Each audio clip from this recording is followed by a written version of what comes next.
$30 can buy you a Mickey Mouse mug. Okay? You have a choice what you want to do with your money. The money we can generate can make this world a more beautiful place, can make the nations a healthier place. Let's look at Paul's letter to Timothy about this whole money is the root of all evil kind of thing. Let's read the passage, and maybe we'll get a better idea of what's going on here. Let's look at it. Here's Paul writing, "For we brought nothing into the world, and we can take nothing out of it. But if we have food and clothing, we will be content with that. Those who want to get rich fall into temptation and a trap and into many foolish and harmful desires that plunge people into ruin and destruction. For the love of money is a root of all kinds of evil. Some people eager for money have wandered from the faith and pierced themselves with many griefs." Paul's not warning Timothy that money's evil, okay? What he is saying is the love of money is a root of all kinds of evil. He's talking about greed. Watch out for greed. You know, those of you who want to get rich, Paul's saying you can fall into that temptation and that trap of greed. Some of you who are eager for money have wandered from the faith. The love of money is the root of all kinds of evil. Now, I know many of you would disagree with me. I get it. I know what part of the country I'm in, okay? But having $1 billion with all the poverty in the world, I have a hard time justifying that for anyone to have that kind of wealth. I just do. I mean, and you can thank my administrative assistant for this. You could spend $5,000 a day since the day Columbus came in 1492. You could spend $5,000 a day since 1492 to today and still not spend $1 billion.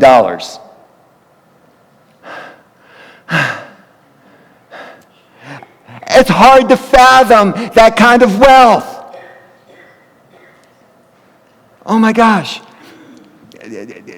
Jesus in the Gospel of Luke says this: "Watch out, be on your guard against all kinds of greed. Life does not consist in an abundance of possessions or the number of trips you've made to Disneyland." Actually, I added that. I'm sorry. I love Disney. I do.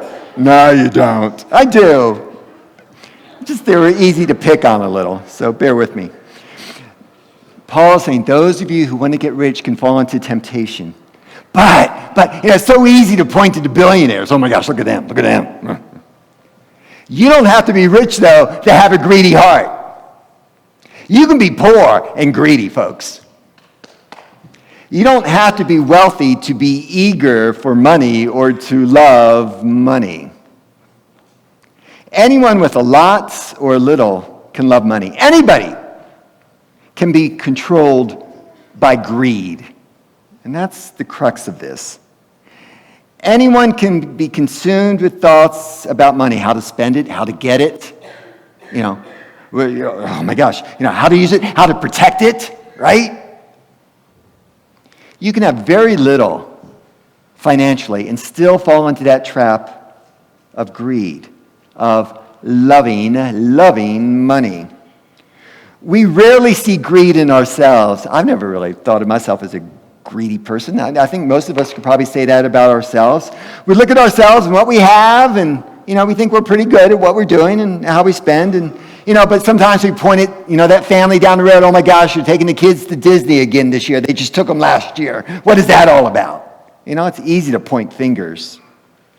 We get real quick to pass judgment. Rarely do we see ourselves, though, being greedy and wasteful. It's a hard issue. We tend to compare ourselves to others who have more than us rather than people who have less than us. Okay?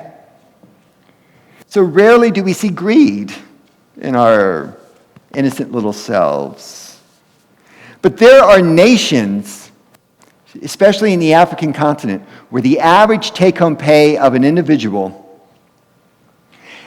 those individuals in those nations will not make in a lifetime what an average family of 4 will spend at Disney for a week.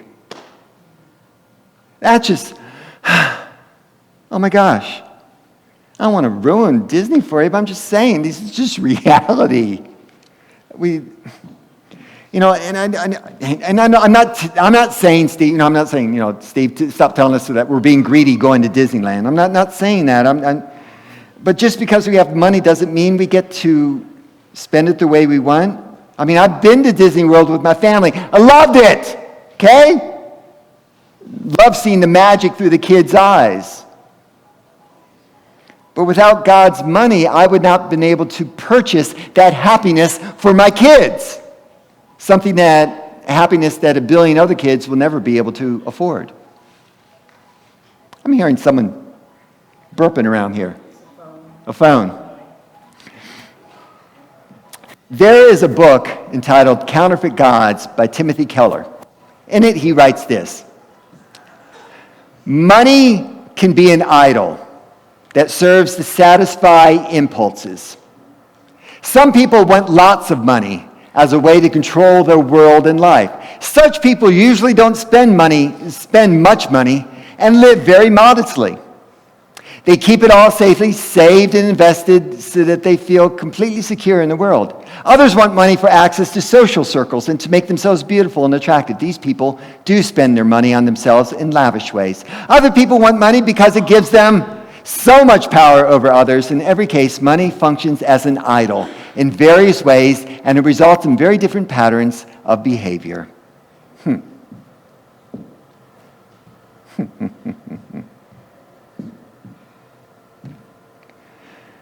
I think this is what Jesus was saying in the Gospel of Luke when he shared these words. Watch out for all kinds of greed. Where money can become our security. Where money can become the thing to make life beautiful. Where money is the thing that can give us power. And it takes the place of God. Money's the tip of the iceberg. Beneath the surface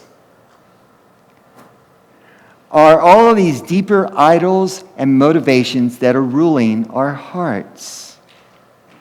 That's why Paul says the love of money, greed, is a root of all kinds of evil. You can save every penny you've ever made. Never spend it, right? To be secure. That is being no less selfish or greedy than someone who spends their money lavishly. Oh, it was about 20 years ago, so I think it's safe to kind of look at this counseling session I had. It was a couple. They had been married, not very long. They wanted to sit down and talk with me. And the husband shared with me during the session that they had some issues on their honeymoon. They were a couple that were making basically minimum wage, okay, so very tight budget. They went on their honeymoon, though. They wanted to splurge a bit. Get that. It's your honeymoon. They went to a restaurant, fairly fancy restaurant, and his wife ordered one of the most expensive items, like it was lobster ravioli or something like that, okay? And he was sitting there watching her eat it, he said, and he's thinking to himself, why did she have to choose one of the most expensive items? Now I can't even have dessert, right? He says, I'm on my honeymoon. I'm already judging my wife with my frugal heart. The husband was the one who was greedy here, not the wife by ordering that. The husband was using money as a security blanket and a way to control his wife. His love for money led him to being resentful to his wife on their honeymoon. John Paul Getty, said to be the wealthiest man in America when he lived. A multi-billionaire. But despite his great wealth, he had the reputation of being very frugal.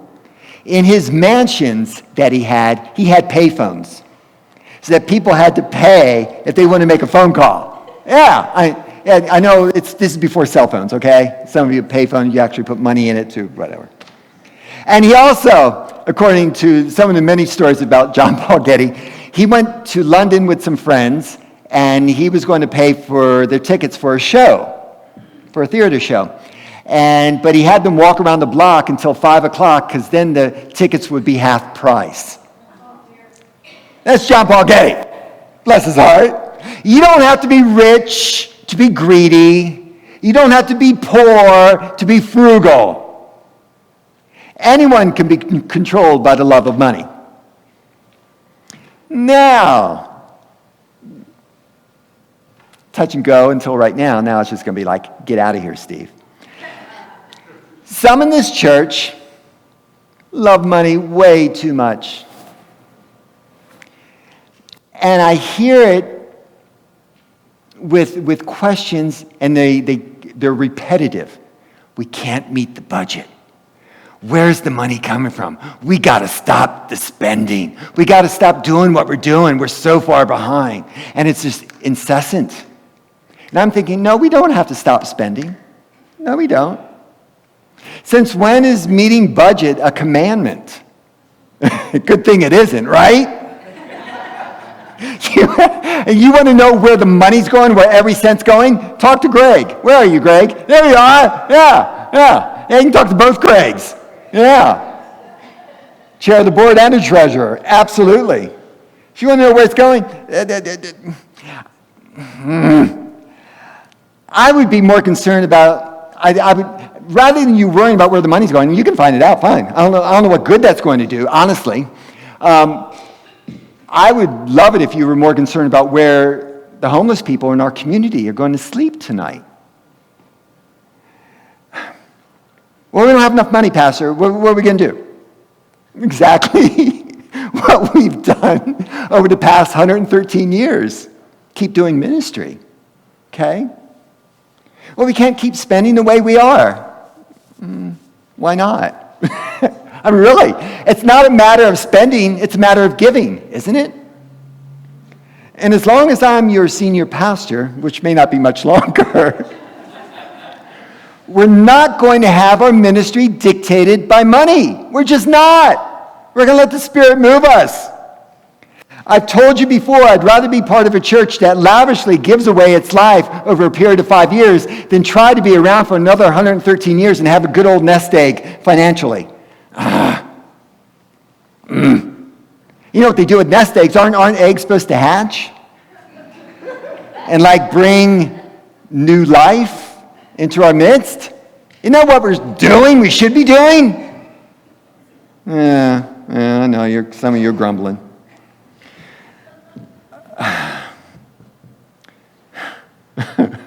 Our goal is not to stay open. It isn't. That's not our goal. Our goal is to love God and neighbor and to do it lavishly as long as we can with all that we have. We have today. It's not responsible. It is responsible. It is. Maybe not as a capitalistic society would say it's responsible, but it's responsible as far as God's concerned. I don't have a lot of patience with the we can't afford to do it kind of attitude. The answer isn't tightening your belt. That's too uncomfortable. The answer is reaching out. Oh, my voice went up. The answer really is, believe me, is reaching out, okay? Fretting over money, I think, reveals an unhealthy love for money.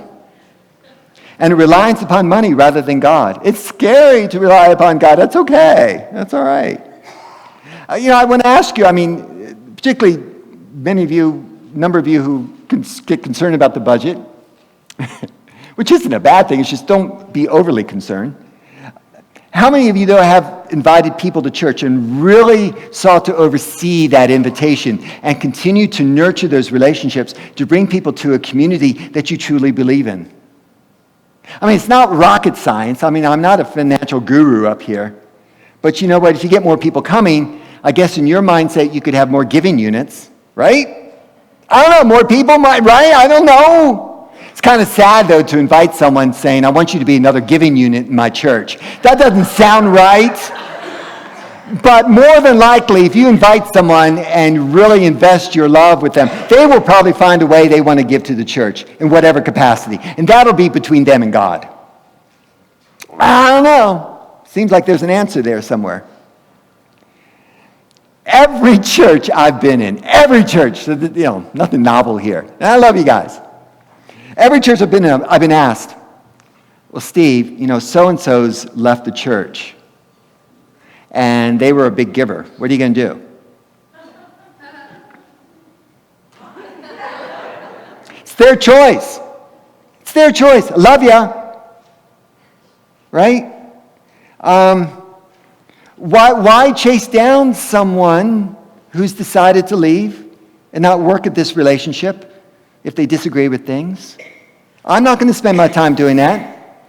Obviously, they weren't committed in the first place if they would walk out. It seems to me, family, you don't walk out on family if you're really committed. If you're really committed, you'll get through those tough times and you'll find that even though you disagree, you have something to offer, and you hope that maybe what you disagree with, you will be able to help others see from another angle. But just to walk out, goodbye, don't let the door hit you. I'm serious. Love you, but, well, they're a big giver. There's nothing big about them. Okay? All right, I'll just leave it at that. No one's going to hold this church hostage with their money. Okay? Ain't happening. Let them go. Free to pursue the kind of church they want. I'm serious. I'm not going to spend time with that. So what kind of church are we? Church where everybody's welcome, nobody's perfect, and anything's possible. And people who tend to leave the church and just walk out from that commitment, the kind of church they're looking for is a church where certain people are welcome, some are more perfect than others, and things can happen within reason or within a budget. Okay? I know, I'm getting on nerves. Dig deep enough in that kind of church, and you will find it ruled by power and wealth. It ain't happening here. It isn't happening here. Okay. I'm trying to be as positive as I can because I love you. And it's a challenge, this whole new life thing that we've taken on, this 3-year campaign, $250,000 over and above what we usually give, our regular giving. This new life, to infuse this church with new life. Oh my gosh. And people are complaining about it now. It's a little late for that. Okay, we kind of made the commitment a couple of years ago as a church, collectively. So all I can say is stop loving money so much. It's going to be okay. It is. Focus on loving God and neighbor. Because the bottom line is we are going to be fine if we focus on God and neighbor. The early church was built on faith, not on a budget. That's how we roll around here. So how do we break free from the love of money, which we all struggle with to some degree? We all do, all right? I'm looking in the mirror with that. We have to examine our hearts. Because God gave us everything in Jesus. Jesus died to make us his own. So when we make Jesus our own, just thinking here, it seems to me only then will we cease to have money be the currency of our significance and our security. Only then will we truly want to be generous and bless others with all that we've received. That's the only thing that I think will break greed's power over us. Our security isn't in a bank account. It isn't. It's in God's love and acceptance. Our identity is not found in some investment portfolio or net worth. It's found in the fact that we are children of God. Oh my. And that our Father is King. If our security and acceptance is not found in what we possess, but in God who loves us, what more could we possibly ask for in life? What more could we possibly want? Faith in Jesus changes everything. Changes how you look at the budget, changes how you look at the church, changes how you look at each other, and realize I'm not going to give up on you. I'm not going to walk out on you. Money and greed will lose control and power over our lives if we embrace Christ within our hearts and seek to truly focus upon Him. I love this. A couple weeks ago, how many of you are familiar with Jeopardy, the game show? Love Jeopardy, right? Been around for decades. And Alex Trebek, right? The game show host of Jeopardy. Great. I mean, guess it was earlier this year, he was diagnosed with pancreatic cancer. And he's been really struggling with it as of late. And a recent show, I think about a week ago, one of the contestants, at the very end of the game show, you had the final Jeopardy answer. Of course, you give a question to the answer, right? That's how the game works. And here's the final Jeopardy answer. And you can double all your money you've made up to that point at the end of the show, and bet it all if you want. And one of the contestants, rather than writing the answer, simply wrote, knowing about Alex's struggle with pancreatic cancer, simply wrote the words for the question to his answer was, "We love you, Alex." And there's a picture of the two of them. And it was like, and Alex, if you go on YouTube and look at it, he chokes up and he says, "Thank you." But I'm thinking, yeah, that's what it's about. That is priceless. Rather than doubling your money at the end of Jeopardy, you can't put a price tag on that kind of love. And it takes a lot to get on Jeopardy. And to blow it all, to say to Alex, "I love you," that is awesome.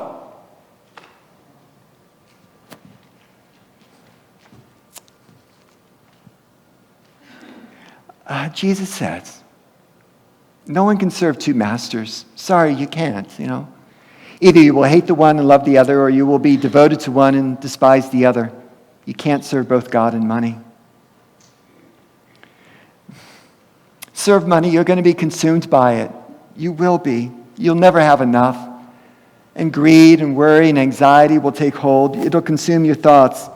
And if money is your God, it's going to cost you everything. It's not worth it. If you love God, if God is your master, and you serve Him, you will be freed of that greed and that worry and that anxiety and wondering, how are we going to get the money for the ministry to continue? You let go of that. And you'll work at it. And you'll be excited about the challenge before you, rather than mulling through, how are we going to pinch pennies? We are free to serve and to love and to give. We will find that come alive when we love God. And we see this in 1 Timothy. And I want us collectively to read these words together. There are 3 verses, okay? Will you read along with me? Okay. Command those who are rich in this present world not to be arrogant, nor to put their hope in wealth, which is so uncertain, but to put their hope in God, who richly provides us with everything for our enjoyment. Command them to do good, to be rich in good deeds, and to be generous and willing to share. In this way, they will lay up treasure for themselves as a firm foundation for the coming age, so that they may take hold of the life that is truly life. These are beautiful words. Take hold of the life that is truly life.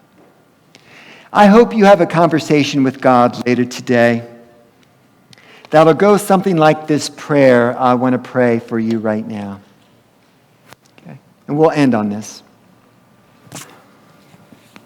Heavenly Father, thank you for every second and every penny we have. More than 1 billion years or $1 billion, we are grateful to have you and your love. help us to use all of our time and our resources in ways that will reflect your goodness and your glory. Amen. Let us prepare for communion in remembrance of our Lord and Savior.